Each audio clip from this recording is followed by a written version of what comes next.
우리들이 살아갈 때에 우리가 생각하든지 못하든지 간에 우리는 두 가지 이 사고에 사로잡혀 살아가고 있습니다. 하나는 욕망이라고 하는 것입니다. 자기가 뭘 하고 싶어 하고 원하고 싶어 하고 가지고 싶어 하고 누리고 싶어 하는 것에 대한 강한 집착, 집념이 있어요. 우리가 이런 것을 욕망이라 그래요. 이런 욕망은 어른들만 있는 것이 아니라 아이들도 있어요. 가지고 싶어 하는 것입니다. 그래서 재미를 느껴보려고 해요. 자기 마음에 기분 좋아지려고 해요. 그것을 중요하게 생각해요.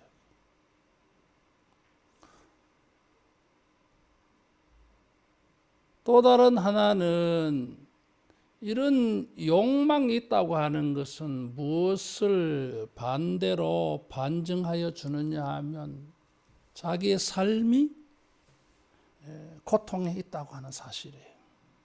힘들다고 하는 것입니다. 어렵다고 하는 것입니다. 재미가 없다고 하는 것입니다. 평안하지 않다는 거예요.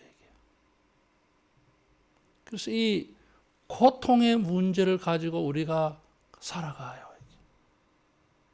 때로는 이 욕망 쪽에 많은 생각을 하면서 살아가기도 하고 때로는 막 고통만 생각하면서 보내는 시간들도 있어요.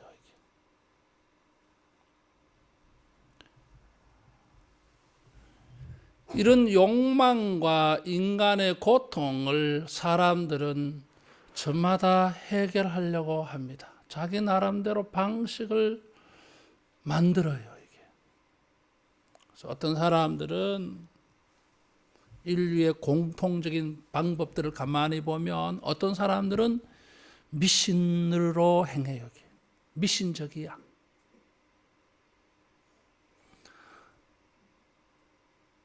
자기의 욕망을 이루는 일에 고통스러우니까 귀신들, 신들을 달래어서 뭔가 자기가 원하는 것을 이루어 보려고 해요. 그런 것이 미신의 방법들이에요. 또 다른 방법들은 자기의 욕망을 이루어 줄 수 있는 도움을 줄 수 있는 대상을 만들어요. 그것이 우상이에요. 신이 인간을 만든 것이 아니라 인간이 자기 욕망을 이루기 위해서 신을 만들어요. 자기를 위해서. 그래서 그런 우상에게 빌어가지고 자기 욕망을 이루고 자기의 고통을 해결해 보려고 합니다. 근데 그렇게 해봐도 별 뾰족한 수가 없어요. 그래서 인간은 허무함을 느껴요. 그래서 죽습니다. 어떤 사람들은 죽음은 이 세상에서 고통을 끝내는 일로 보는 사람도 있어요.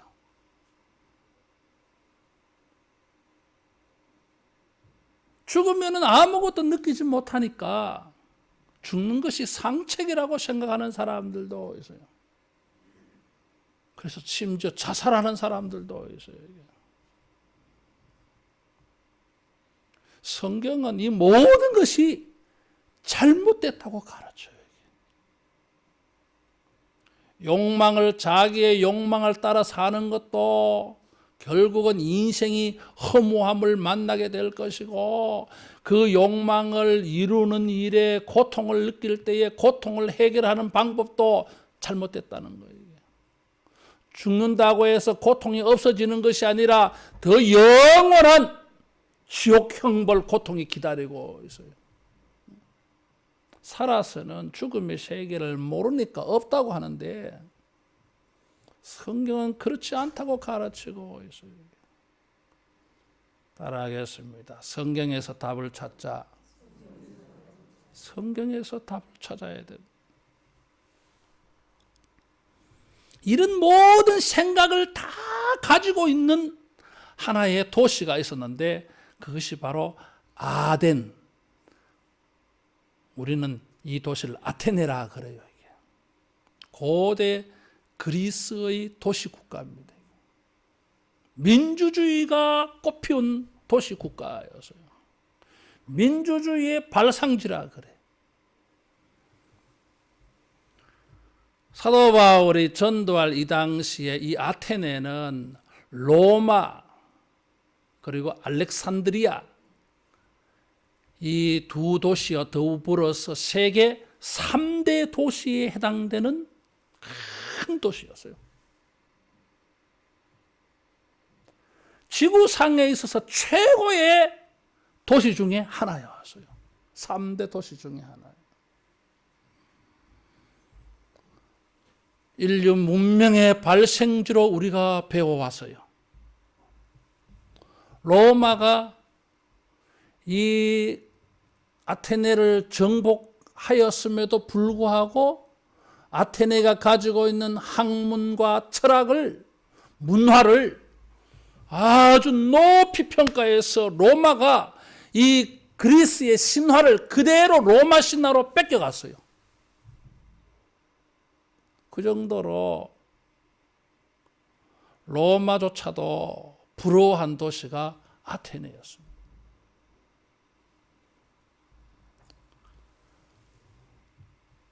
이 도시는 학문의 도시고 철학의 도시고 민주주의의 시작한 도시예요.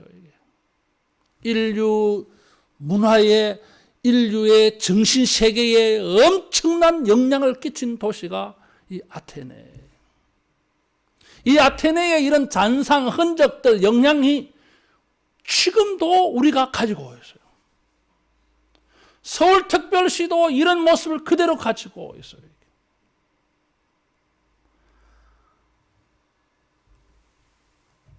아테네는 모든 현대 도시의 모형입니다. 사도 바울이 전도하던 AD 이 60년 이 시대에 가장 현대화된 도시가 아테네였어요. 이 도시는 인간의 욕망으로 가득 차 있는 도시였습니다. 우상의 도시예요. 아테네에서 몇 킬로미터 떨어진 어느 곳에서나 볼 수 있을 정도로 높이 파르테논 신전이 세워져 있어요. 그리고 아테네 도시는 신전 밑에 있어요. 그래서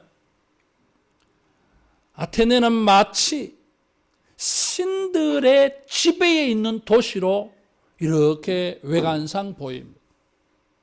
높은 곳에 신전이 있고 그 밑에 도시가 있어요. 그래서 신전의 도시로 보여요. 우상들이 지배하는 도시, 우상에 덮여진 도시. 그래서 아테네 도시는 마치 파르테논 신전에 제물을 드리는 제단처럼 보여요. 이게. 거기에 제우스를 섬기는 것입니다. 우상의 도시예요.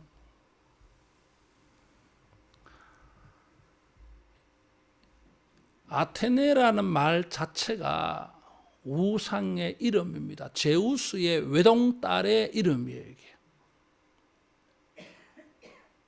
그리스 신화에 나오는 최고의 지혜, 문학, 학문, 전쟁, 능력, 최고의 이 전략가가 아테네예요. 이 외동딸이 최고의 똑똑한 신이에요. 천재신이에요, 천재. 그래서 제우스의 외동딸의 이름을 따서 그 도시를 지었어요. 왜 그랬겠어요? 아테네 여신에게 여신을 자기의 수호신으로 삼아서 그 여신의 도움을 받으려고 하는 것입니다.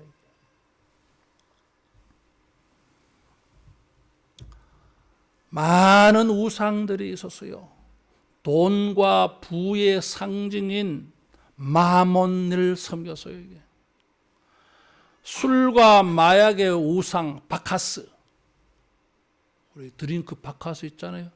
그것이 그리스 신화에 나오는 술의 신의 이름이에요. 이게. 사랑과 정욕의 여신 아포로디테, 큐피드 화살을 쏘는 것 말이에요.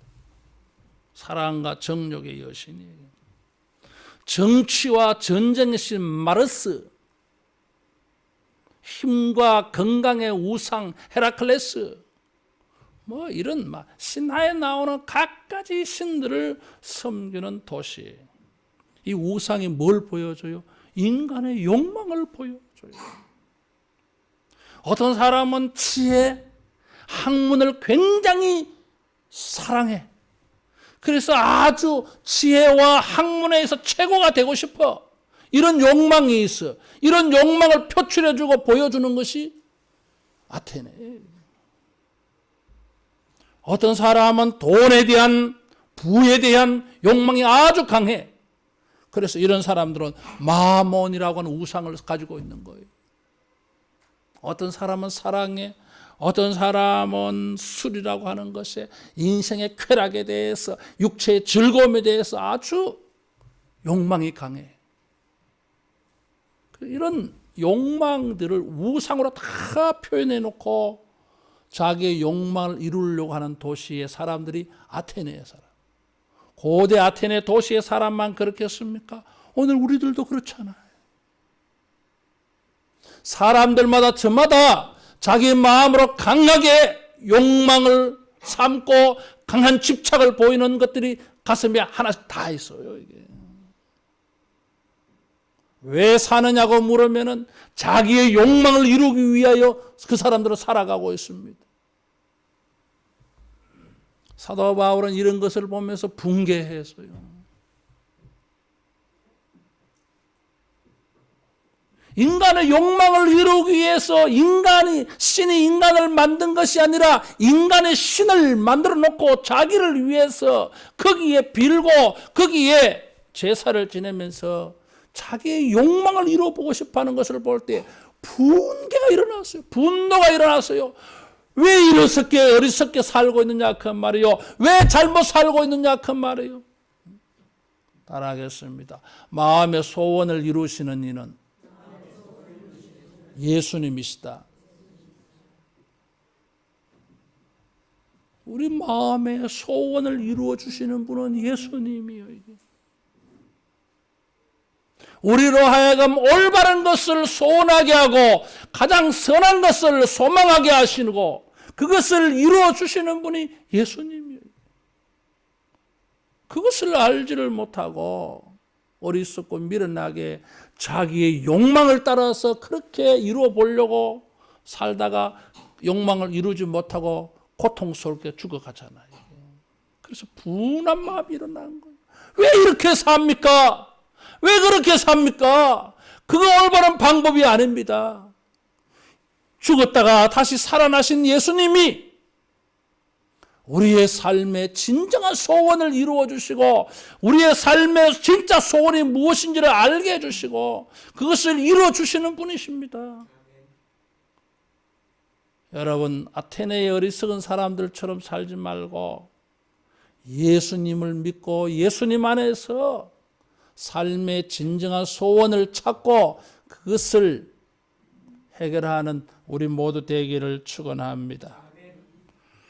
자, 이런 눈에 보이는 우상에게 도움을 청해서 자기의 욕심을 이루려고 하는 사람들이 있는가 하면 저기 상류층의 사람들 가운데는 다른 사람들이 있었어요. 눈에 보이는 신화에 나오는 신들을 믿지 않아.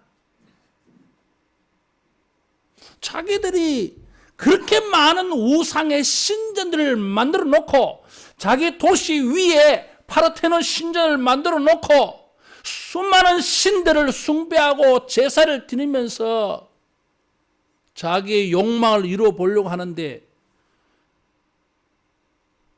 이게 되지 않아, 이게. 그래서 상류층의 사람들 가운데에서는 신화에 나오는 신들을 믿지 말라.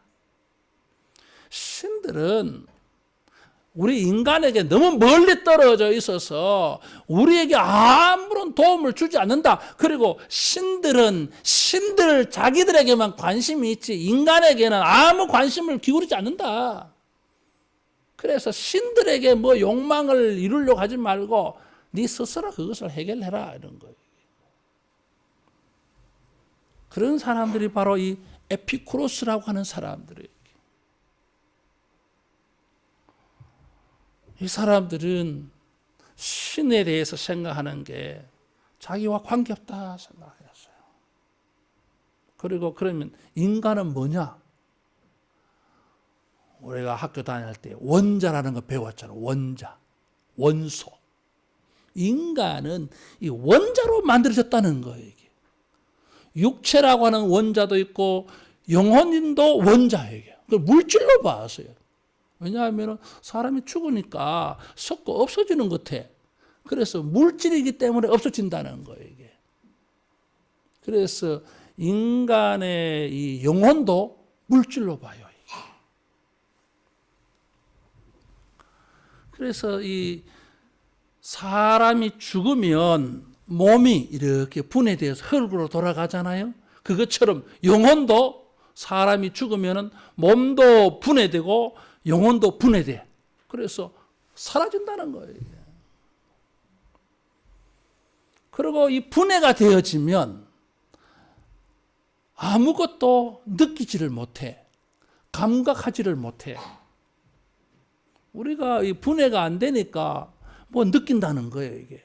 그런데 몸도 분해가 되고 영혼도 분해가 되면 이것이 아무런 기능을 못해. 죽으면 사람이 아무 기능 못하는 걸 보고 그런 생각을 한 거예요, 이게.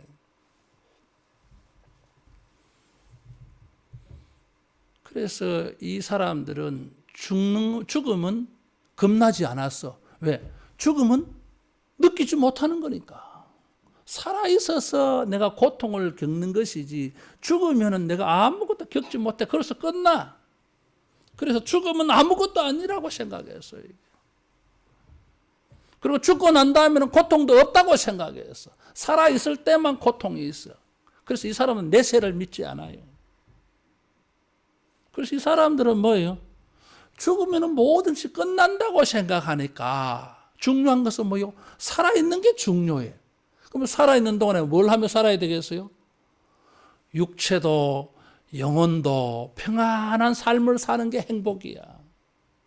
그런데 세상에는 평안하지 못한 게 많잖아요. 고통스러운 게 많잖아요, 이게. 그래서 이 고통을 피할 수가 없으니까 그러면은 할 수 있는 대로 즐겁게 살자. 마음 편하게 생각하며 살자.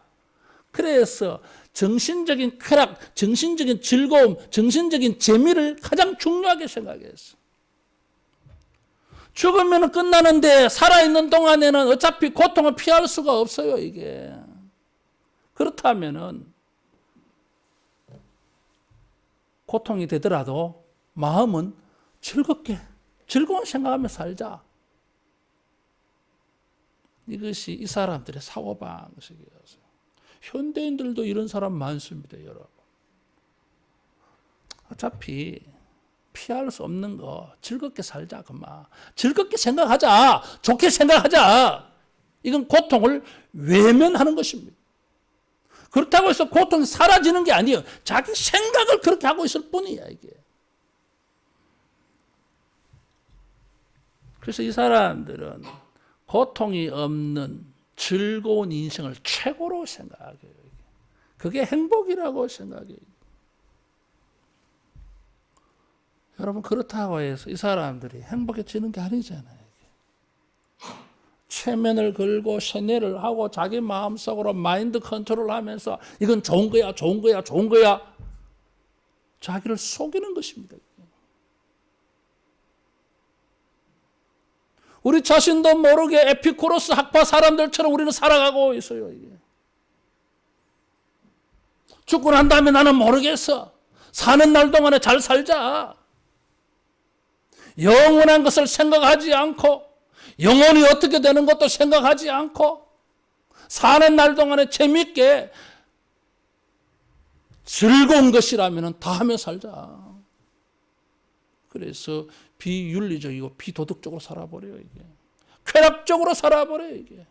자기 영혼과 정신의 즐거움이 된다면 마약도 개의치 않아. 그렇게까지 흘러가 버린 거예요. 이게. 스스로 쏟고 사는 인생입니다. 이들은 신이 자기들과 아무 관계없다고 생각했어요. 그런데 사도 바울이 그들에게 찾아가서 예수님은 이 땅에 인간으로 오셨다가 우리를 위해 죽으셨다고 전했어요. 이게. 따라하겠습니다. 예수님아, 나에게 관심이 많으시다. 관심 많으십니다. 히브리서 4장 15절에 보니까 그는 우리의 연약함을 체휼하지 아니하는 자가 아니요, 이중 부정을 썼어요. 그 말은 예수님은 우리의 고통, 우리 인간의 육체의 연약함을 친히 동참, 동정, 함께 하신다는 말씀이에요. 이게.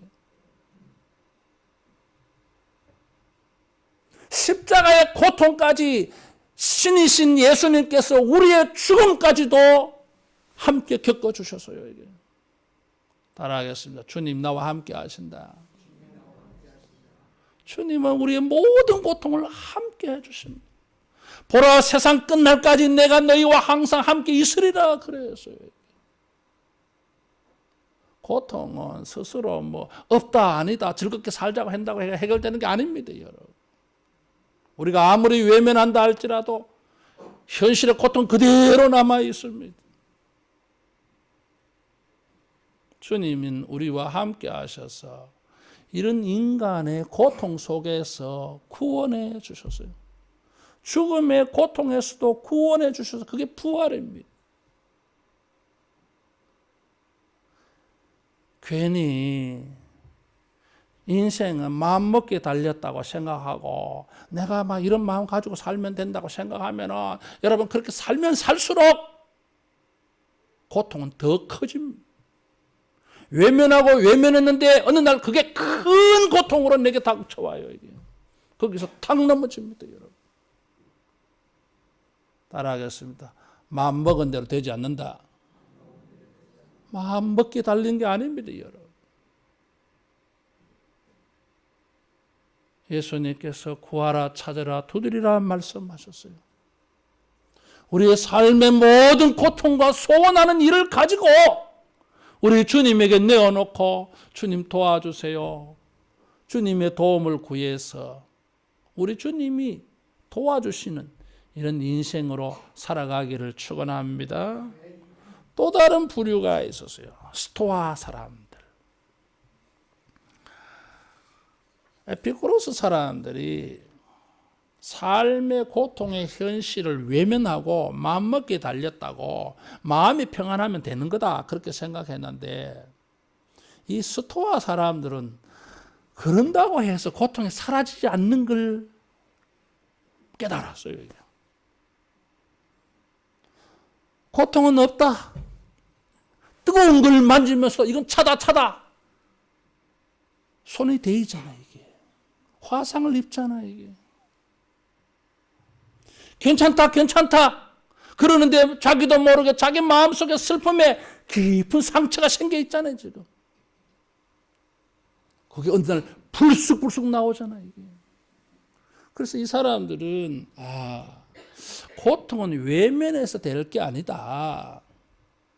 그래서 아주 고통에 익숙해져가지고 고통이 아무것도 아닌 것처럼 느껴지면은 그게 인생을 바로 사는 거다. 그렇게 생각했어요.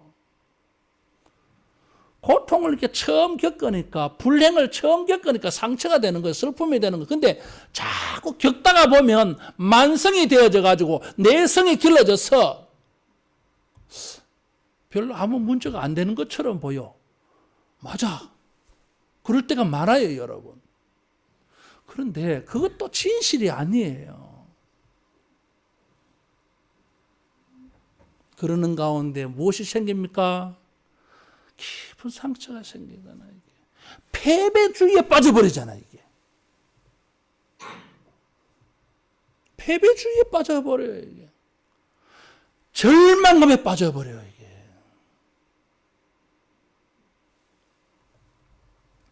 이 사람들은 이 고통을 어떻게 피하며 살 수 있을까? 피할 게 아니고 막 고통을 부닥쳐보자. 그래서 고통에 익숙해지자. 그래서 이제 뭐 웬만한 고통도 고통으로 느껴지지 아니하면 될 거 아니냐.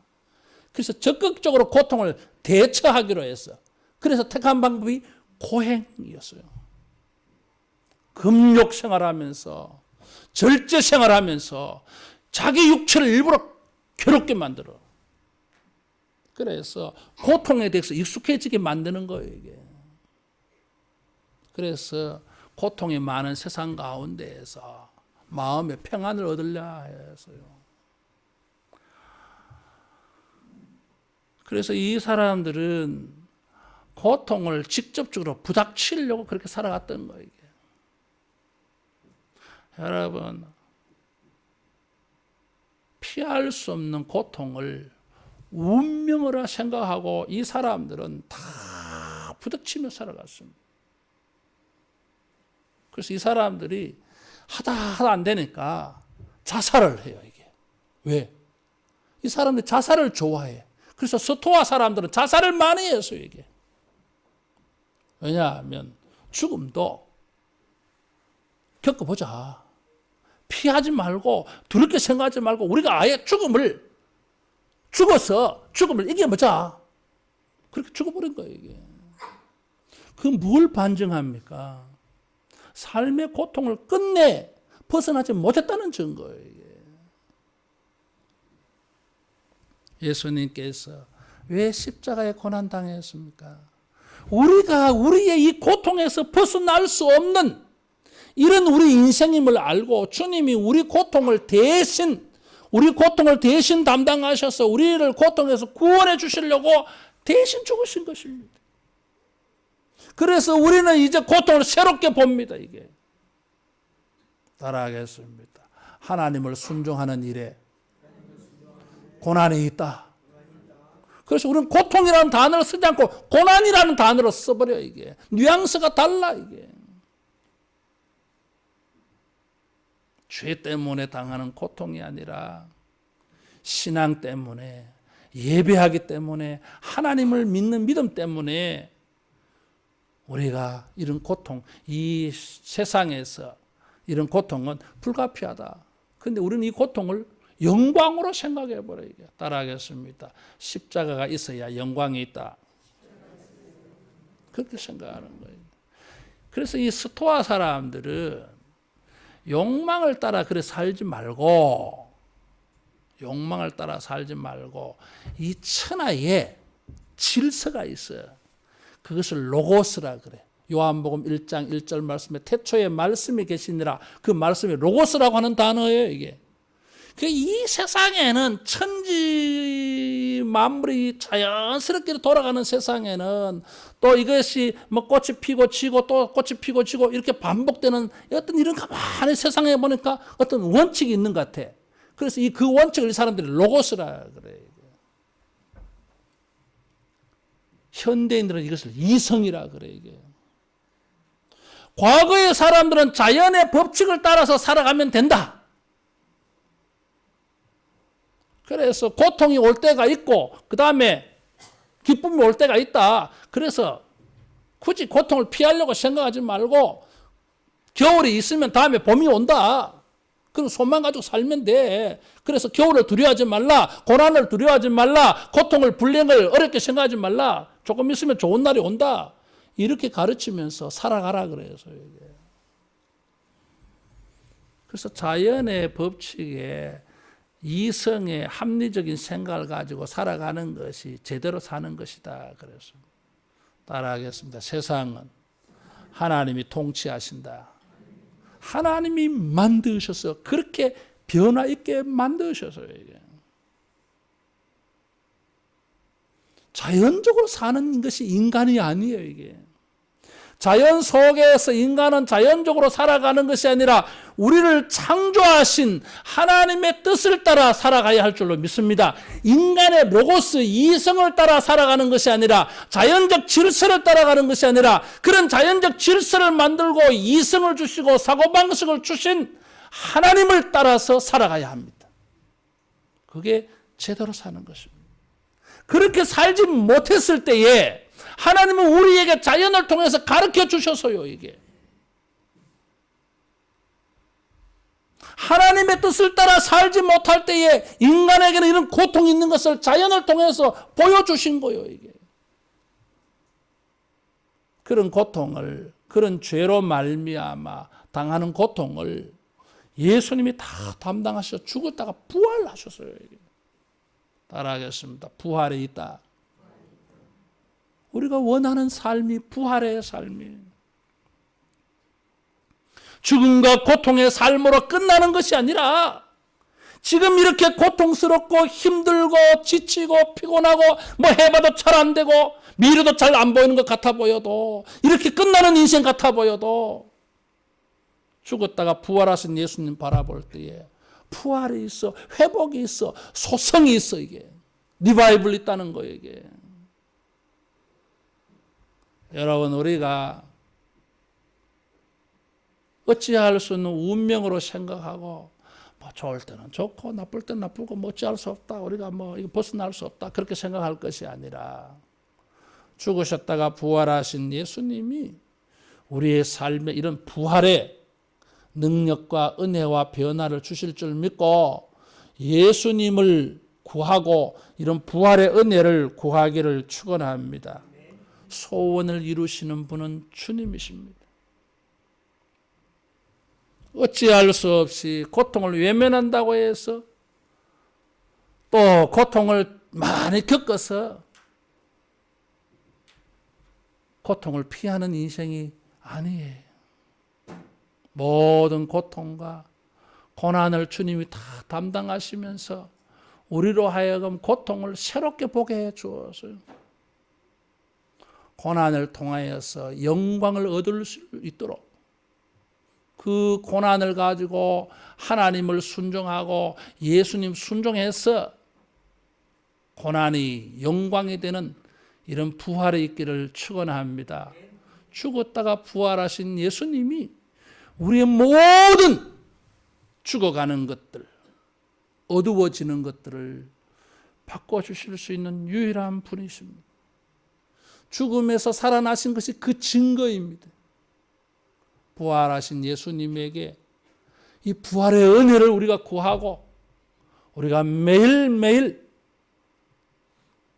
이 도시가 주는 잘못된 삶의 방식이 아니라 삶의 정신이 아니라 예수님의 정신을 가지고 우리가 하나님의 은혜를 만나는 진정한 삶의 사람들 되기를 축원합니다. 기도하겠습니다.